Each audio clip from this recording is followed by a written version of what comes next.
Colonel Reserve Jonathan Conricus is joining us right now live as this is happening, international spokesperson for the Israel Defense Forces.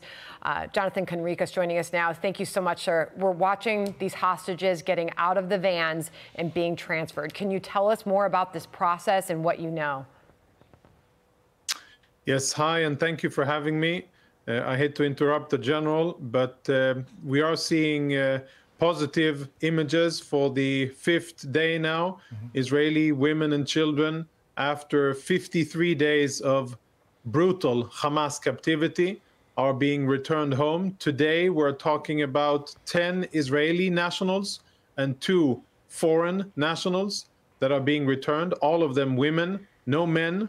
As you mentioned before, of the previous 4 groups of Israelis that have been released, 51 in number, not including those of today, we have torn families, women and children that have been returned, fathers who are still in Hamas captivity. So, Jonathan, we note that the youngest of the hostages that were released today was 17 years old. A lot of the hostages are elderly folks. I believe the mother of one of the hostages, the young hostage, was released today as well. But there are so many. If you say that 51 released prior to this, that's a total of 63. But Hamas was holding 239. So that still leaves more than 150 hostages in Hamas captivity.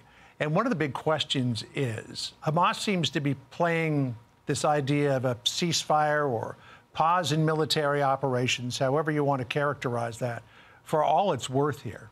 And if you've still got 150 people left and you're releasing them at a rate of 10 a day, that's another 2 weeks at least that they could try to hold off military operations by the IDF in Gaza. Do you expect that that is the way that it's going to go in the days ahead? You are very correct in your analysis, I think. And what we're looking at, this current framework has a 10-day limit to it. So we understand what Hamas is doing.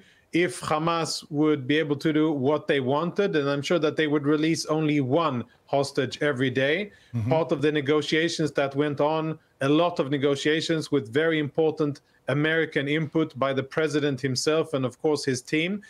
We put it at a minimum of at least 10 live hostages per day in order to have another day of pause in our activities. But there's a cap of 10 days for the current framework. And if we want to expand that, then that has to be renegotiated and voted on again by the Israeli War Cabinet.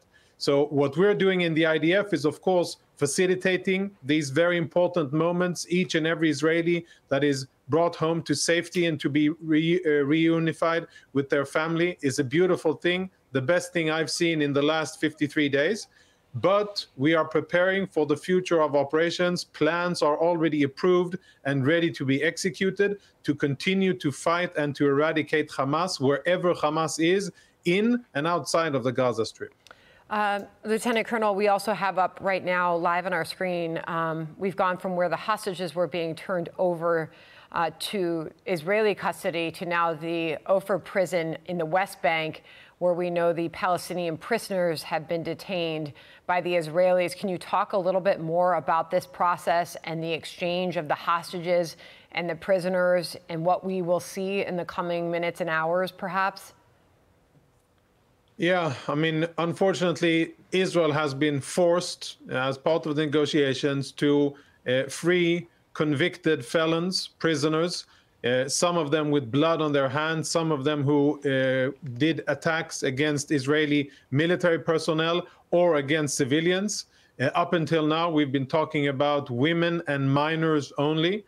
Hamas wanted that kind of alleged parity between our women and children that were taken from their homes on the 7th of October and Palestinian women and minors who are offenders, who are now in prison after a legal process, after they either tried to stab soldiers or civilians or threw rocks or were otherwise part of illegal activity against Israelis. So what we're going to see is the release of today's batch of Palestinians. They will be returned to Judea and Samaria, or the West Bank, where they come from. They are not from Gaza.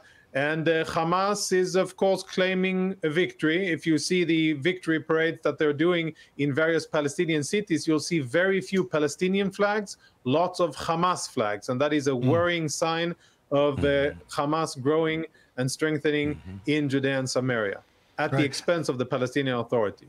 Lieutenant Colonel, as we pointed out, we're looking at pictures of the 10 Israeli hostages who were released today. In addition, as you pointed out, there are 2 foreign nationals. Do we know which country they are from, or countries? Yes, as I understand now, this is still unconfirmed, but according to the pictures and the preliminary information, and I want to be cautious, these are caregivers that who lived together with elderly people, Israelis, elderly Israelis, and they are from various countries. I'm afraid they are not American. If that, I suppose that is part of the question. But I understand that there are foreign caregivers who are also taken, held in captivity without even being part of any conflict or anything. They were just taken, and they are now being returned. I'm of course happy for them and for their families, and I'm very happy for Israeli women who are now being brought back to safety in Israel. Lieutenant Colonel Conricus, again, thank you so much for your time and joining. Hey, Sean Hannity here. Hey, click here to subscribe to Fox News YouTube page and catch our hottest interviews and most compelling analysis. You will not get it anywhere else.